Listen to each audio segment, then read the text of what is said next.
Ladies and gentlemen, boys and girls, cats and dogs, anyone or anything with an ear or two that is listening right now. This is the show, the extravaganza, the podcast. Sometimes I'm always right.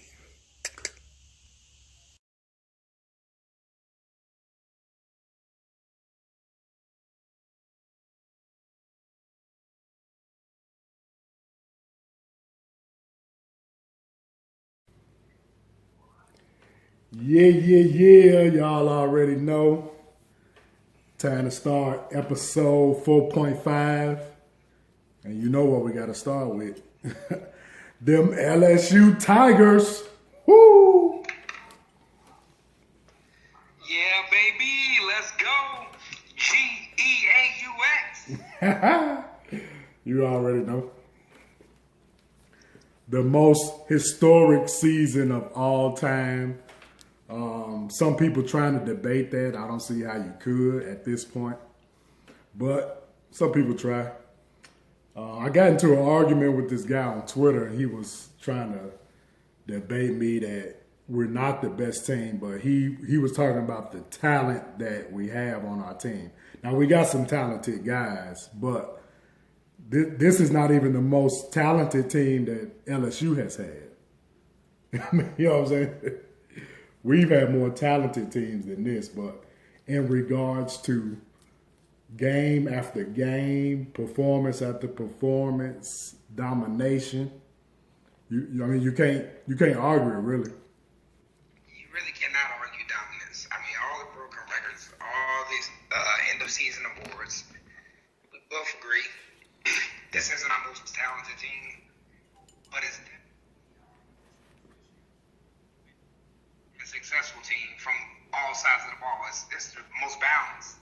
Offense, defense, special teams, everything came together to make a perfect season. Yeah. Typically, we are more defensively stout and strong running game, but our offense is usually handicapped a bit by our quarterbacks and by the system that we play in. Yeah. New system, fairly new quarterback. He played with us last year, but new in this system because he was entirely different than he was last year. I mean, yeah. Last year was kind of like, okay, I can see why Ohio State might be okay with getting rid of this guy. And this year was like, hey. Man. Right, like Ohio State made a mistake. Yeah, right. Mistake by you guys. All right, so you go ahead. Tell me about the season awards. I'll go ahead and touch on some of the records that we made. Oh man, oh yeah. Let's go down the award list for the Tigers. We swept all the major awards. I mean, almost all of them. But we swept a lot of awards, starting with the biggest award, the Heisman Trophy. Of course, Joe Burrow won that in a landslide record margin of victory. He won the Heisman. He won the Walter Camp. He won the Davy O'Brien. And he won the Maxwell Award. Best quarterback season. That's not no debate. You can't debate that. He had the best season any quarterback has ever had in NCAA history. You cannot debate that. The most touchdowns, he passed for 60. That's the most. And the most touchdowns responsible for was 65. I'm going to chime in here because just because you talk about the war and I got some Joe Burrow's records to talk about. So versus waiting until we hash out the whole record scenario together, I'm just going to go ahead and tackle Joe Burrow's records right now. Okay. So 55 single season touchdowns, the most in SEC and LSU history. Mm-hmm. Mm-hmm. SEC and LSU single passing season yards record with 5,208. Woo. It is a LSU single season total yards record with 5,519. That's a lot of yards. He also owns the LSU career total touchdown record with 18. With 82. He also holds the LSU single season total touchdown record with 59. Woo. Career 82, single season 59. How do you have a career season of 82 total touchdowns and you've only played for 2 seasons? Right. And last year he only had 16 touchdowns? And last year we were a run-heavy, run-first offense. Oh, yeah. And I don't know. I feel like we were wasting the talent last year because you could see how he kind of reminds me of Aaron Rodgers, because he's a student of the game and very decisive about his throws. Yeah. I don't mind incompletions. I don't like interceptions, and he doesn't make a lot of those. But what he does do is he puts the ball where usually only his receiver or whatever can get to the catch. So it's like if the receivers don't get to it, the defense might be able to make a play on it, but they definitely ain't catching. So, okay, deflected. I'm cool with that. You ain't turning the ball over. You still putting us in a good position to win. Yeah. And I think as a quarterback, that's what we need more than anything. Oh, yeah. Any team. You want a quarterback who can protect it. You want everybody to protect the ball no matter what position you play. Right. So, true. Out there as a quarterback is definitely the most because you're going to touch the ball more than anybody on the field. Yeah. You in the center. Yeah, you got the ball in your hands every play. So, moving on from that, he is the first SEC quarterback to throw for 5,000 yards and 50 touchdowns in the same season. Also tied the SEC single game passing touchdown record with 7. Okay. Also passed the LSU career passing touchdown record with 71. I mean, we can go on and on about this guy all day. Right. Record after record. I got 2 more things I want to say. He broke the LSU single game total touchdown records in the Peach Bowl. Now, it's only a team Peach Bowl record, but it is 8 touchdowns. One person is responsible for 8 touchdowns in the game. Hey, 7. That is crazy. 7 of those in the first half. Right? I was on something that could be so much worse. Like I was arguing with one of my friends, and he was like, "Bro, they need to win. Burrows need to win to be crowned." I'm like, "Bro, everything he's done hasn't been done so far." Nah. And we are playing. I don't give a. People mention the Hawaii quarterback. I'm not even gonna say his name because it doesn't matter.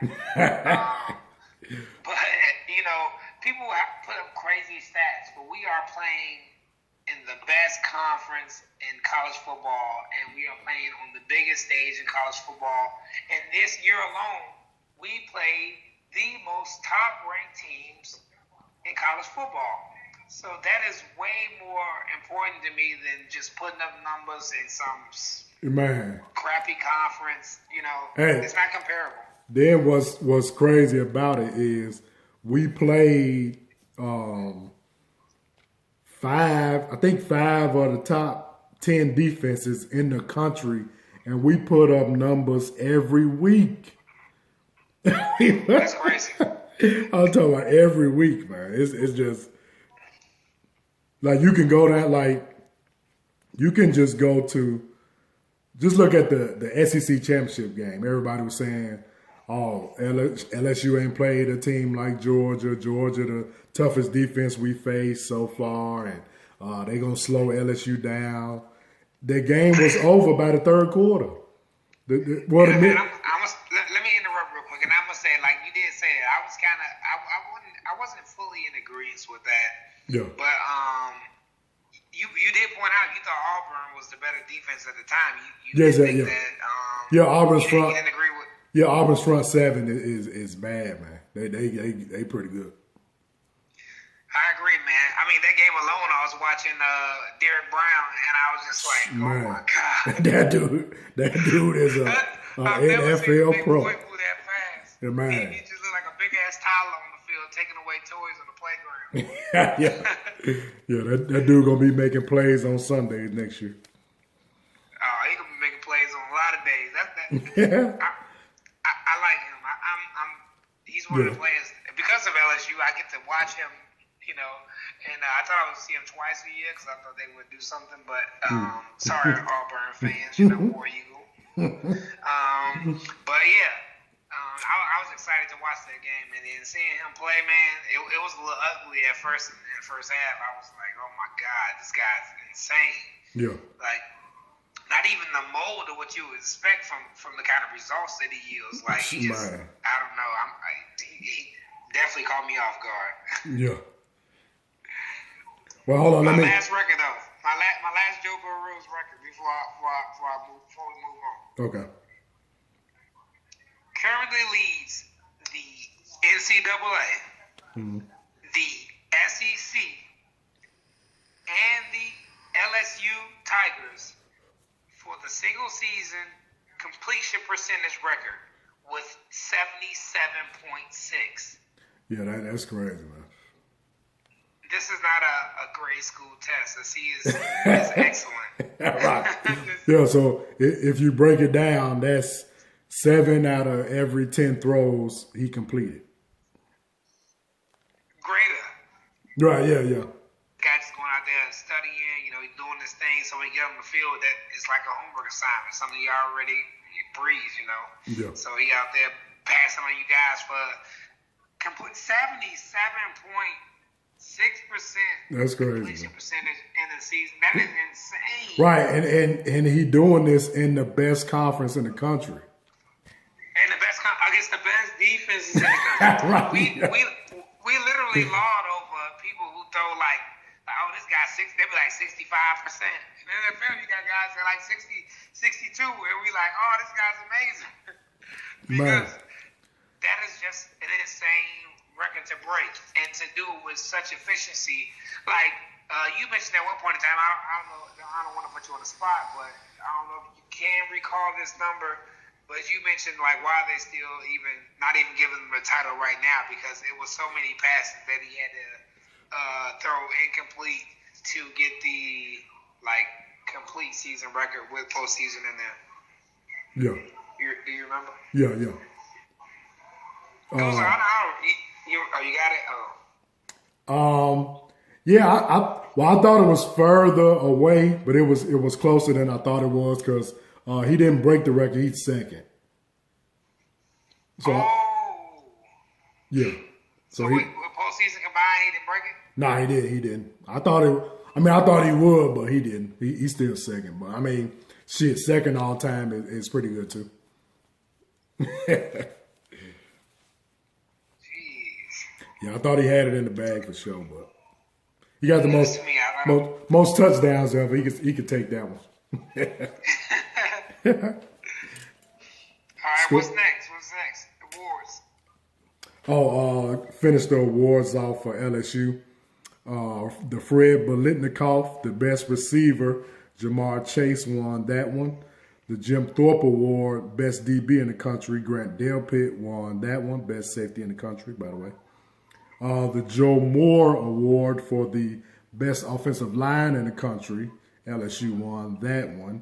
The Frank Broyles Award for the best assistant coach in the country, our offensive assistant Joe Brady, who came from the New Orleans Saints last year, he won that one. And of course, best coach of the year, Coach O, Ed Orgeron. He won every coach of the year. They do like 4 or 5. He won every one of them. The Eddie Robinson, all the other ones. He won every coach of the year, deservedly so. Because that guy, people talk about how he talk and all this and that, but them players are run through a brick wall for Coach O. They love that man. Coach of the year. Agreed. But I did want to touch on the receivers because they had some amazing performances throughout the year and throughout the college football playoffs. Yeah. We did not discuss. You mentioned Chase winning the Biletnikoff, but him and Jefferson both finished with 18 touchdown receptions in the single season. Yeah, it's crazy, man. That's crazy. You had 2 receivers with 18 apiece. Man, yeah. Right, 2. That's a good. That usually lead the country, and we got 2 of them with the same number of touchdowns. That is crazy. Oh, also, Then, go ahead. We are the only team in college football history with a passer with 4,000 yards, a rusher with 1,000, and 2 receivers with 1,500 passing yards. So that's pretty good too. I don't think that's a record. I don't think that'll be broken. Not anytime soon. Maybe we're going toward a passing game, and maybe it'll be broken in the future. But I don't think no time soon that one's gonna be touched. Yeah. Before I don't even want to touch on that, what I was about to say right now, but I also wanted to mention Jefferson's Peach Bowl record. He tied the FBS bowl game record for 4 touchdown receptions. Was that in 1.5? Yeah, I think he got all of them was in the first half. I was like, I was watching the game, but I was going crazy. I'm like, I didn't know if it was 3 and then 1 in the second half, but 4 periods in the game is still amazing. Yeah, 4 and a half. Right, because I remember him getting up. I remember him getting up after that fourth one, going 1, 2, 3, 4, 4. Yeah, it was crazy. Yeah, that was. After we did Oklahoma like that, that's when I really felt good about us going into that Clemson game. That game was crazy because I thought we would do Oklahoma like that, but I thought Jalen would throw us some fits because we had a better defense last year and he still did his thing. But that was different. Watching that game and seeing Jefferson do that, I was watching the lab. He had faced a little bit of adversity, and he had like a big drop. And it was like, it was talking crap, and it was like, almost chance here. Yeah. And then next thing you know, Jefferson just turned up. I'm talking about like complete change. Like from one drop to like. It's funny too. I was watching the championship game, and they pinned us deep the first 2 possessions. So Burrow's trying to get the ball out of his hand, and then. Kirk Herbstreit and Chris Fowler, LSU don't look as good as they did. Burrow's not as accurate as he was during the season. Clemson defense, I'm like, dude, it's the first quarter. I was so pissed off. My God. I was saying, we was damn near on FaceTime or right. Facebook video chat at the time. I was like, yo, this is crazy. Cause I'm like, it's like when you watch the Patriots game, it's like the announcers just be rooting for them. You just be like, come on, bro. Yeah. Right, then when we got down, we was down 17-7. So I heard them say, I wrote this down too to bring to the podcast. They said, well, Clemson defense is, I don't know if they said the best in the country or, I think that, they said the best in the country. They only allowed 9 passing touchdowns all year. And Burrow's only thrown 1 so far. Yeah, and he threw 4 more after that. so my nephew's Pee Wee League football team could play defense against Clemson. Right, they talk about, they only allowed 9 touchdowns. Yeah, in the ACC, who the hell is they playing? They not playing nobody. I'm going to put my money on the Windy City Dolphins versus the Clemson Tigers. Or I bet against the Clemson Tigers defense against LSU. Well, I was just waiting. I'm like, okay, soon as we flip the field position that it was going to be over with, and it was. Man, but I said earlier, man, I was like, when I saw the way they schemed us that game, like the very beginning, I was like, man, that is like the perfect recipe. And Papa was talking a lot of crap. He was like, hey, LSU, talking trash about LSU, cheering for Clemson. Yeah. I try to get him to put on a shirt and stuff. I'm like, come on, you might as well cross over now before it's over. He thought they were doing good, and then I was like, just give us time. As soon as we get out of this hole, they keep getting us pinned back deep. Them punts are working. Everything they did, the scheme and everything was pretty good. But yeah, as soon as we reversed that field, like you said, it was like night and day. I was like, oh, here we go. Right then, once we get the lead, it's really over because It's really over. y'all got to pass and Chase on and Queen and they gonna come. Dale Pitt, they coming. They gonna heat you up. Yeah. You're not finna sit back there and pass and drop back and think you finna catch up. It's over with. We coming in. So you got a chance if you keep it close. Like they was running the ball in the first quarter. It's like, okay, they got a little running game. Okay, ETN doing this thing, but if you don't keep that lead, kiss it goodbye. It's over with. And that was the most entertaining thing because normally it's like we always constantly count on our defense to help us win the game. But this year it was like you just waiting on your offense to show us what we know they can do because even in that game, the defense, they held pretty well.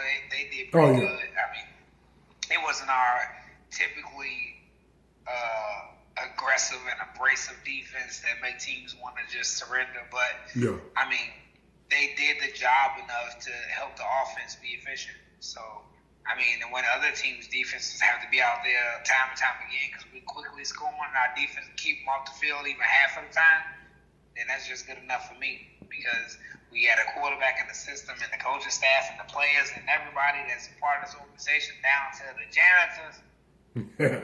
Everybody does what they need to do so we can win. Tigers. Yes, sir. Oh, let me touch on one more thing about the record-setting season that we had. So we went 15-0. I don't know if they said this the first time a team has won 15-0. I think they said that. I forgot to fact check that one, but 15 games. So we went 15-0. 7 of those, so almost half of those wins, 7 was against the top 10 teams in the country. That's insane. Right, we started the year with Texas on the road. We beat them. Beat number 7 Florida. We beat number 9 Auburn. We beat number 2 Alabama at Alabama, which nobody does. We beat number 4 Georgia in the SEC Championship. Then we beat number 4 Oklahoma. Well, not beat. We destroyed number 4 Oklahoma over at halftime. And then we beat number 3 Clemson, the team with the 29-game win streak. They hadn't lost in 2 years, and we won pretty easily. So you can't pick another team in history with a resume like that. I don't care how far you go back. You just can't do it. I'm going to double down on that, and even better than that. And since this college football playoff, I don't think there's been a team that could make this to do what we did. We could have probably did a round robin thing, but we had to play each of those teams individually to win. Like we could have had to go through Oklahoma and then beat Ohio State and then beat Clemson, and then we would have still won. We could have played all those teams and not have them play anybody. We could have had to climb up a ladder instead of blown them all out and beat every single one of them to a pole. Yeah. That's how confident this team was, and that's how confident they performed the entire year. Yeah, and that's a key word. I'm glad you said that, confidence. Man, this team's swag was on point. Starting with Joe Burrow, he led the swag charge. That dude right there, man, he's so damn cool. It's crazy, man. Then I remember Chris Fowler. Chris Fowler said, right when the game started, he's like, this is a real confident bunch. I don't know if it's on the verge of being overconfident. Like, they so confident you think we overconfident, but we know what the hell we doing. We know what we're going to do. You know, they always say confidence will always look like overconfidence to the insecure folks. So exactly. At the end of the day, you just got to understand, if you believe in yourself, don't let nobody out there tell you can't do something that you could do. Right. And Burrow, it's funny because Burrow been saying it the whole year. He like, we put the work in the summer. I thought since we prepared in the summer that we was going to win the championship. Yeah, I know people like, I don't know. You only threw 16 touchdowns last year. I knew as soon as we didn't come out there with that same tired-ass offense that it was a wrap for everybody. Oh, yeah. Now, obviously, anybody with a brain had the Alabama game marked, but Tua built like glass from Unbreakable, so so Alabama wasn't really as scary as I think we still would have beat them anyway. But I'm sorry that I wish Tua the best in his professional career. He had a good game for real, really. He did. I mean, statistically, he had a good game, but we pulled the reins back. You could see that it wasn't as close as it looked. Yeah, I mean, well, sure, he scored 40, but he just didn't score enough. The only people who felt like they was really in that game was Alabama fans. We was already counting the victory. I mean, it wasn't as close as the final score made it look to be, because we only won by 5, but it wasn't that close. Now, I was upset because I love talking premium trash to Alabama fans. So, when they was like, y'all barely beat us. After the fact, I'm like, oh, come on, man. Yeah, right, yeah. Blew their ass out. Right, yeah. I heard that same thing too, but I didn't care because we basically ruined y'all season. Yeah, and it didn't matter because clearly they shot their confidence because Auburn turned around and rolled their ass in the Arm Bowl. Right. Then it's like, okay, y'all saying, if Tua wasn't hurt, blah blah. Shoot, Grandel Pitt was hurt. He played. Now, if he would have got beat on the last play of the game to lose the game, then we could have said, oh, man, Dale Pitt was hurt. He won 100%. I don't want to hear that. If you step on the field and you play the whole game, you get healthy enough to play. I don't want to hear that. I'm hurt. I don't want to hear it, period, because before that, everybody I know that was an Alabama fan was talking like they were saying, he had stepped out. He missed the game, had a little operation. Yeah. They missed 2. In the bye week. Yeah, he missed 2 games. Well, yeah, missed the game in the bye week. Missed the game in the bye week. And then they was like, we ready. He can be back. And ready was mine. That was just, like a tune-up. I'm like, okay, so I don't hear no excuses. Boom. As soon as the game starts, excuses. Right. Like, you can't make this shit up. Then his ankle was supposedly hurt, but I don't know what his ankle had to do with him. Do with his hip. Right. No, on the first drive of the game, they get to the red zone, and he run to the right and just lose the ball in the air and just fumble the ball. Like, what are you doing? What's wrong with you two? Like, that wasn't your ankle. That was your hand. I guess he had too much confidence. Hey, if you're listening out there, don't time out. I want to make a serious comment now. Mr. Tua Tagovailoa Jr. This little brother, I don't remember your name, but if you look out there looking for a team and you don't want people dancing in your videos all in the background, you know what I'm saying? Come to DBU. Come to LSU, baby. We got you. If you hurt, we ain't gonna play you. We ain't gonna do you like your brother, man. Come on down there. Hey, come on. You could be healthy. You could be successful. Come on. Little Tua, we got you, baby.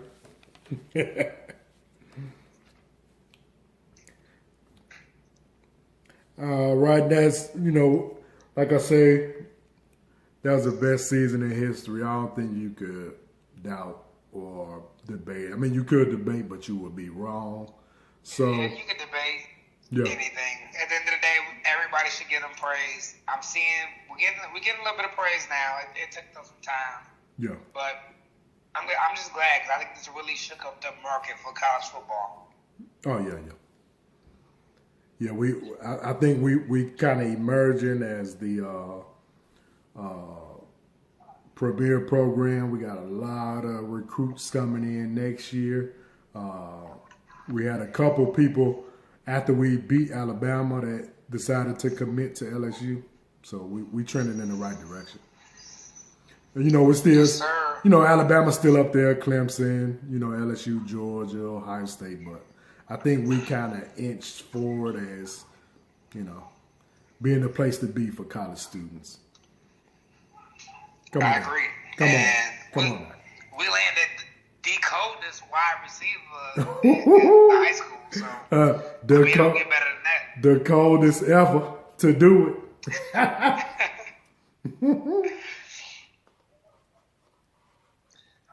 Oh, and we got Jamar Chase coming back. It's gonna be hell again for y'all next year. It's gonna be hell for y'all. It probably don't even really matter who back there throwing it. Really, he got so many options. Yeah, man. And the tight end we got coming in. Oh man, what's his name? I forgot. He like 6'5". I watched his highlight tapes. That boy, man. Woo! And Moss still there, so we can run a 2 tight end system. Oh my God. It's gonna be crazy. It's gonna be crazy. Woo-hoo-hoo. Yeah, all y'all counting us out because, okay, now we got to mention this too. We lost our offensive coach, Joe Brady, who bought the system in that we running now. He came from New Orleans Saints. We lost him. Congratulations. I ain't going to, the man obviously got a raise going to Carolina to be their offensive coordinator. You can't hold the man down. Go on, get your money. And so he went with Matt Rule to Carolina. And replacing Matt Rule at Baylor was our defensive coordinator, Dave Aranda, which kind of pissed me off. But I mean, hey, the man, you want to be a head coach, you can't be mad at that. You want to go try the head coach's thing, go ahead, bro. I ain't even mad at you, man.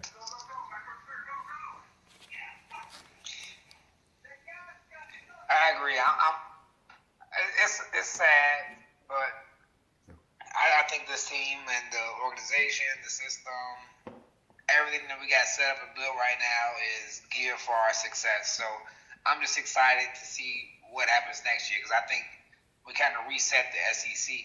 I think it might be more open than we think it'll be next year.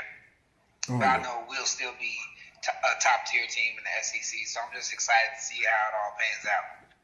Oh, yeah. Yeah, we lost a couple players, too. A couple juniors declared for the draft. But we also got some returning. So we have a good mix of players that been there with players that's, just getting playing time, incoming freshmen. So I'm looking forward to next season. I think we'll be all right. I ain't going to panic. We're going to be straight. Out of the bunch that came in, do you have any opinions on the quarterbacks? I know a lot of people were raving about Finley coming in. The quarterback from Slidell that's going to LSU. Yeah, he looks pretty good. I would get a nod to Brennan. He's been there, especially this year, learning from Burrow and Brady firsthand. The job is his to lose. I think he'll do a good job. He was the man in high school. He was pretty good in high school. So hopefully he can take that and translate it into now being confident and leading the charge with Brady and Burrow moving on to the NFL. I think he can take the reins and hold us down. We don't need to duplicate what we did this year, but just don't make no mistakes. Don't try to do too much, and we'll be all right.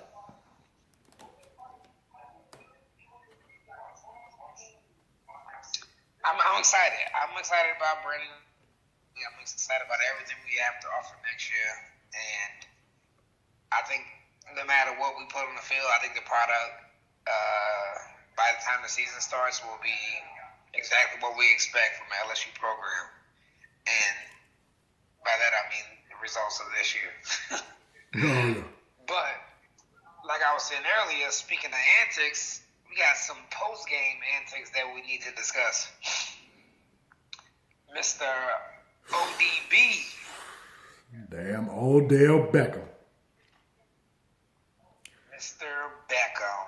Man. Honestly, let's talk, before we get into the more serious matter, I want to say that I didn't really care about the money. I didn't either.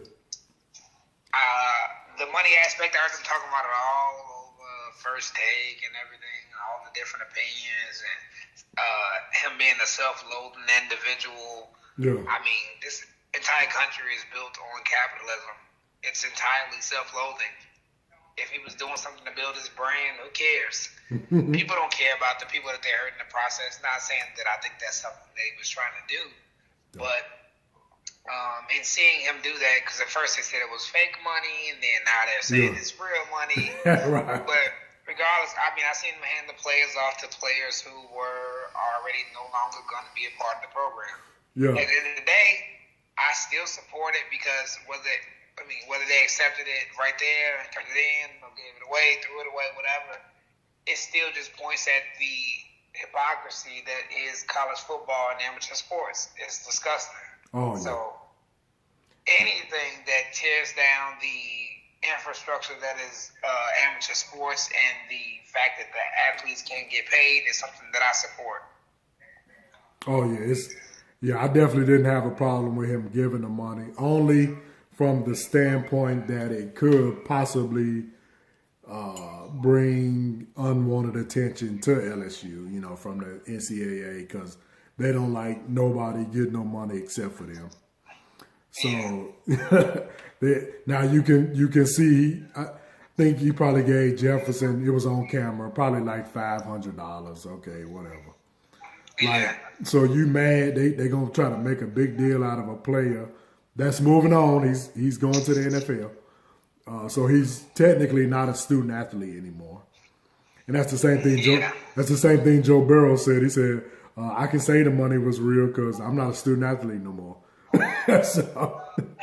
so I mean, from that standpoint, it's like, Odell, come on, man. You could have waited till you was off camera.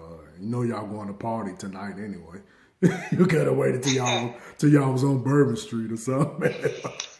But hey, it is what it is. He did it. Oh well.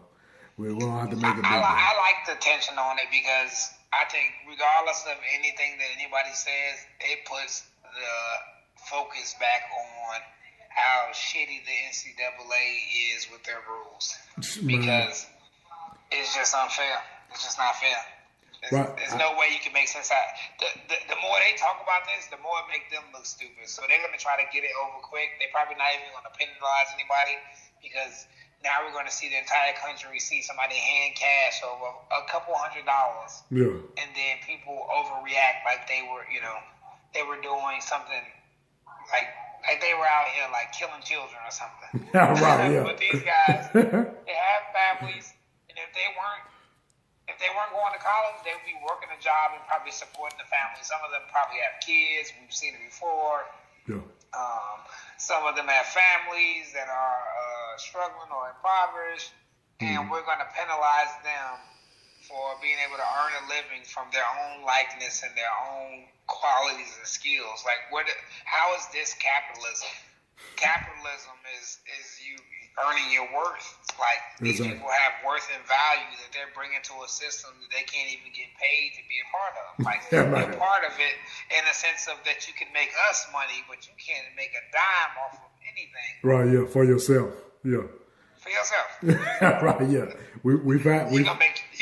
You're gonna make your school money, you're gonna make these boosters money, you're gonna make the people who own these properties and training sites money. Right. Nike, Adidas. Adidas, whoever money. Everybody getting money but you. Everybody. Tostitos.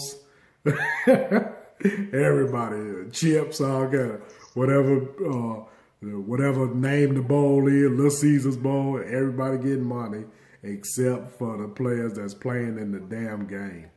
It don't make no sense. Yeah. Now that don't make no sense. I was finna go into it, but matter of fact, we're gonna make that another podcast topic: the hypocrisy of the NCAA, the greed and the slave mentality of the NCAA. So we're gonna make that a whole nother topic for another podcast. That's cool. Yeah, I agree. Yeah, we talked about that before, so yeah. we'll double down on that. We definitely gotta get into that one. Yeah, because we are both super passionate about that. We're both super passionate about people. You know, yeah. We'll talk about that at a later date. Yeah. I don't even want. Yeah. So next on this topic, we still stuck on Odell Beckham. Yeah, Mr. Beckham and his antics. Yeah, some more. Some more attention he brought on himself in LSU. More attention. Now, well, first let me say Odell Beckham had a warrant out for his arrest based on the news reports that we tracked. And after seeing the video, he did take his hand back and slap a male officer on the buttocks. True.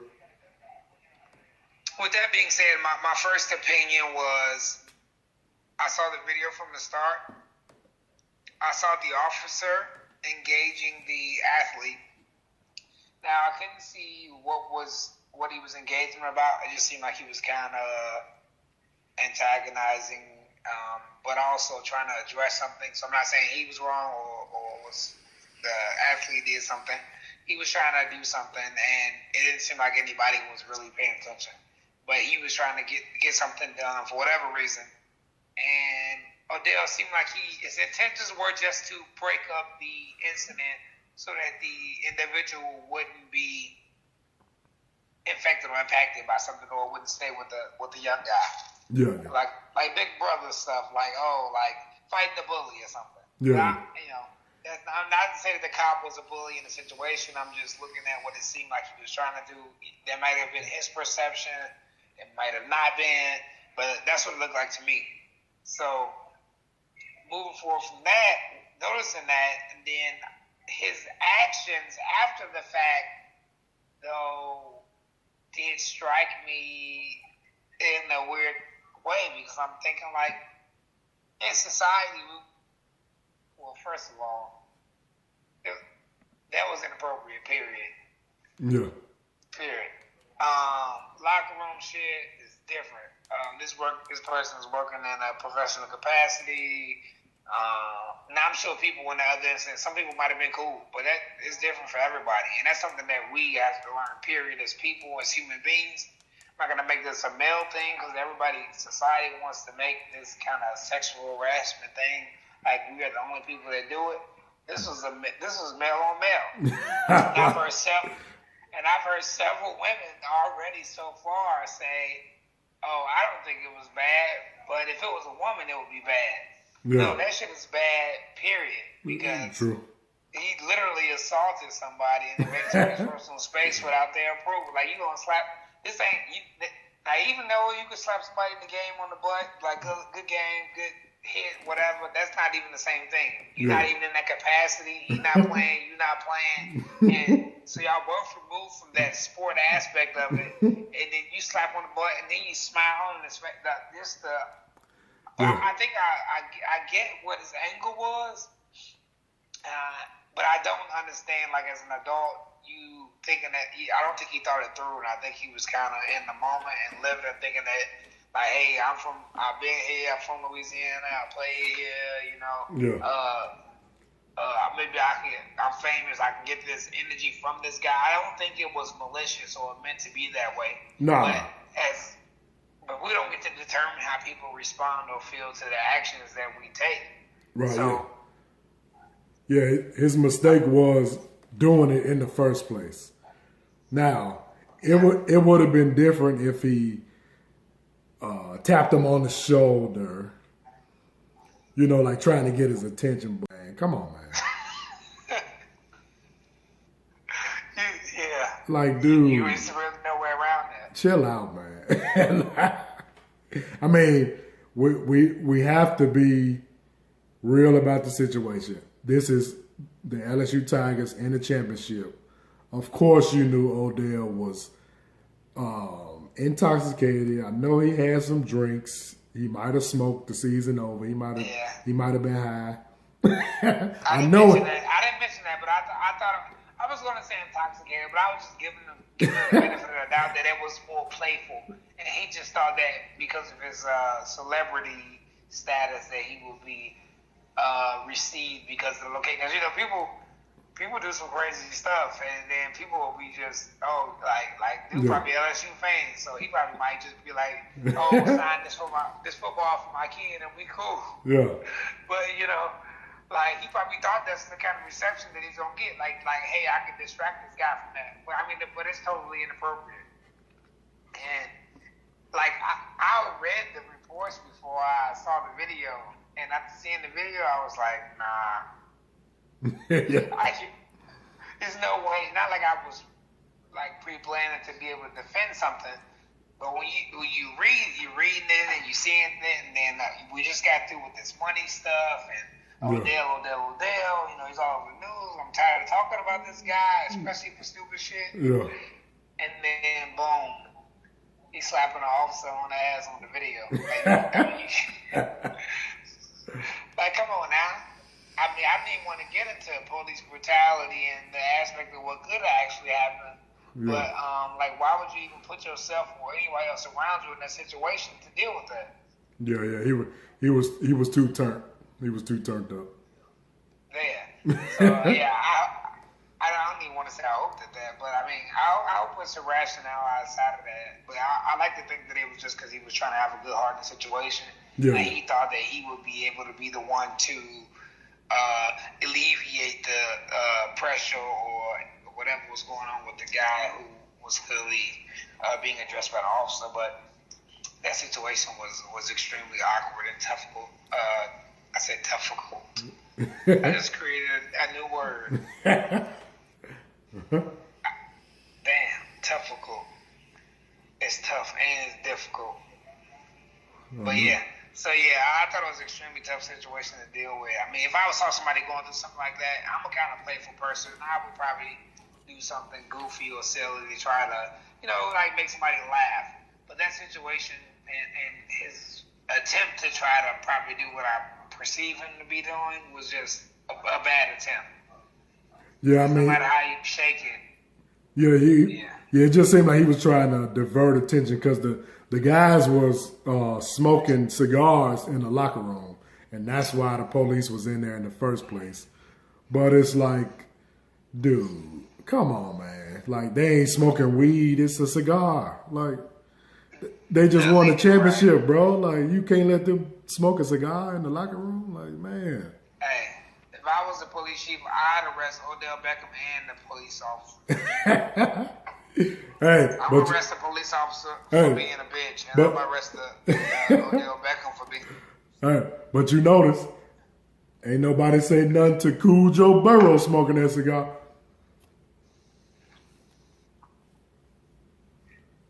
I ain't even see that. You ain't see Burrow smoking? Man, after they won that game, I was so faded. I was just like, everything is good. Oh yeah, Burrow sitting down, reflecting, legs crossed, smoking a little cigar. See, he got up, started walking, smoking this game. I bet you ain't nobody say nothing to Burrow. Snitching on Odell. Like, yeah, Burrow, you cool. Let us go ahead and get somebody else to smoking. Now, enough of that collegiate stuff. Let's get into professionals, the people who make the real money, Yes, sir. NFL Wild Card Weekend is upon us. With the first matchup, we're going to start with the San Francisco 49ers and the Green Bay Packers. Our hated rival, by the way. These two matched up week 12. And to my delight, the Green Bay Packers got their ass whooped. 37-8 was not close. Aaron Rodgers had arguably his worst game of the season. This matchup was in San Francisco, as this game Sunday will be. I'm looking forward to this matchup. This really was the best. I think the best two teams. You could say New Orleans too, but I think these are the best two teams in the NFC this year. I'm gonna gonna go with these two. I don't think that New Orleans deserves to be in that conversation. I'm disgusted by even hearing their name. One, because they lost me a bunch of fucking money. Boy, did they? But two, you know, I'm not even gonna get it. No, I'm not gonna do that. But one, it lost me a bunch of money. I'm not gonna get into the details because it'll probably make every single one of you cry. But New Orleans, just scratch them off your list because when I watch the Bears. Now, obviously, we have a limited offense for like a handicap team. True. Based on last year, we know we needed a little bit of defensive scoring and progression to be on our college basketball and NBA stuff because. Oh yeah. Yeah, it's gonna be a long time before football comes back around. Yes, sir.